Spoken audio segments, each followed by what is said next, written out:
जैसे ही बात कर्तव्य निस्वार्थ सेवा संस्थान शब्द हम लोग के कानों तक पहुंचती है, निःशुल्क शिक्षा केंद्र की बात चर्चा कहीं जिक्र होती है, वैसे ही शरीर में एक अलग सी एनर्जी आ जाती है। वो ये एनर्जी है, सेवा भाव की एनर्जी है।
हृदय की गहराइयों से कर्तव्य निस्वार्थ सेवा संस्थान के अध्यक्ष महोदय और हमारे संस्था के सभी सदस्यगण, साथ में यहाँ पे जो आए हुए हैं डॉक्टर लोगों की टीम और जो भी अभिभावक यहाँ पे उपस्थित हैं, जहाँ तक मेरी आवाज जा रही है, सभी को तहे दिल से अभिनंदन। आप सभी अपने कीमती समय को निकालकर यहाँ इस निःशुल्क शिक्षा केंद्र पे उपस्थित हुए हैं और हर तरह से अपना अंश दान कर रहे हैं, चाहे वो समय का हो, कर्म का हो, धन का हो, जिस तरीके से है आप लोग सभी लोग इस संस्था के लिए अपना अंश दान कर रहे हैं।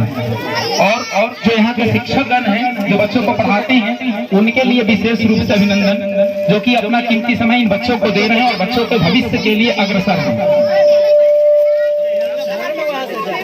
और जो बच्चे के अभिभावक यहाँ उपस्थित, ताकि उनके मस्तिष्क में ये चीज रहे कि हमारे लिए शिक्षा ही एक ऐसा माध्यम है जिससे हम आगे बढ़ सकते हैं, अपनी तमाम समस्याओं को दूर कर सकते हैं और अपने जीवन को एक बेहतर लक्ष्य की ओर ले जा सकते हैं। क्योंकि हर गार्जियन का एक सपना होता है कि उसके बच्चे का भविष्य उज्जवल हो, और शिक्षा ही एक ऐसा माध्यम है जो आपको जीवन की उन ऊंचाइयों तक ले जाएगा जिसका आपने स्वप्न देखा है, जिसकी आपने कल्पना की है। तो इसके लिए अपने बच्चों को बेहतर से बेहतर शिक्षा और माहौल देने का प्रयास करें, क्योंकि कहा जाता है कि गुरु के बच्चे को ज्ञान देते ही हैं, लेकिन सबसे पहले और सबसे बड़े जो गुरु होते हैं वो माँ और बाप होते हैं। माता पिता ही बच्चे को जैसे चाहे वैसे माहौल में, वैसे चाहे संस्कार में ढाल सकते हैं, गुरु का में है। मैं पुनः अपने कर्तव्य निस्वार्थ सेवा संस्थान की कुछ उपलब्धियों के बारे में चर्चा करना चाहता हूँ। ऐसे सभी लोग जानते ही होंगे, यह संस्था जैसा कि आप देख रहे हैं निःशुल्क शिक्षा केंद्र का संचालन होता है। 2 निःशुल्क शिक्षा केंद्र हैं, एक वर्तमान में जहां अभी हम लोग उपस्थित हैं खजुरी, और दूसरा सदीसोपुर में।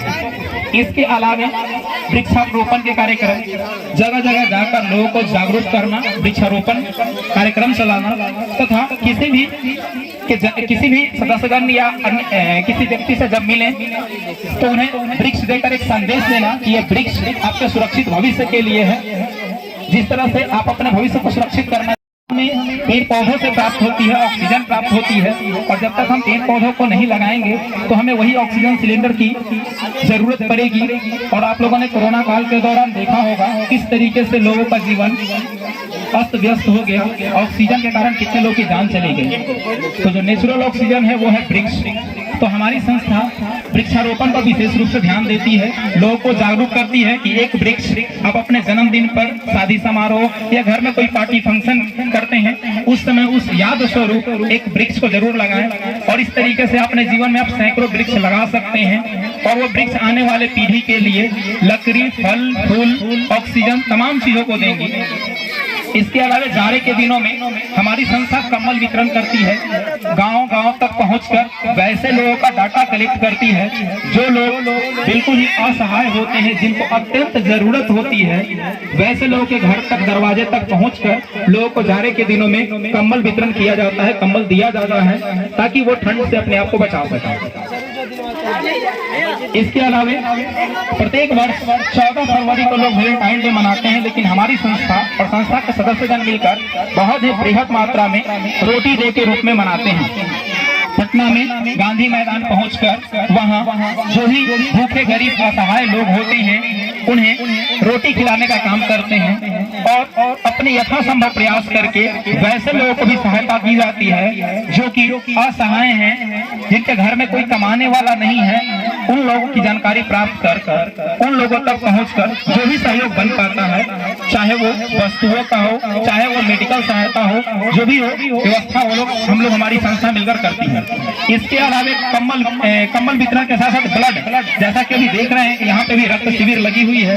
जो भी इच्छुक हैं, जो ब्लड देना चाहते हैं, वो अपना रक्तदान कर सकते हैं। कहावत है कि रक्तदान महादान होता है। रक्तदान करने से किसी की आप जान को बचा सकते हैं, किसी की जिंदगी को बचा सकते हैं, नई जिंदगी आप दे सकते हैं। तो सबसे बड़े दान में रक्तदान को रखा जाता है। तो हमारी संस्था लोगों को ब्लड मुहैया करवाती है। किसी भी इमरजेंसी केस में जहां तक हो पाता है संभव लोगों को ब्लड मुहैया करवाया जाता है।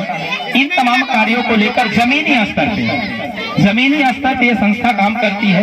और आज ये बताते हुए और जानते हुए बहुत ही खुशी होता है कि सिर्फ बिहार ही नहीं बल्कि भारत के बहुत सारे क्षेत्रों में हमारे संस्था से जुड़े हुए लोग, चाहे वो सरकारी क्षेत्र में काम करने वाले हैं, प्राइवेट सेक्टर में काम करने वाले हैं, बहुत सारे क्षेत्रों में काम करने वाले हैं, जो अपने माध्यम से कर्तव्य निस्वार्थ सेवा संस्थान के नस्ते कदम पे इसकी नीतियों पर कार्य का संचालन कर रहे हैं और लोगों तक एक संदेश पहुंचा रहे हैं कि कर्म करना बहुत जरूरी है। कर्म के आधार पर लोगों को सहायता दे सकते हैं और जहां तक हो सकता है लोगों को जागरूक करें कि जो आपसे बन पड़ता है आप लोगों की सहायता जिस रूप में कर सकते हैं उस रूप में करने का प्रयास करें। जैसा कि समय को देखते हुए समय काफी अधिक हो गया है, बच्चे बहुत देर से बैठे हुए हैं। हम अमरजीत राम जी से चाहेंगे कि आकर अंत तक बच्चों को संबोधित करके आगे के कार्यक्रम के बारे में जानकारी व्यक्त करें।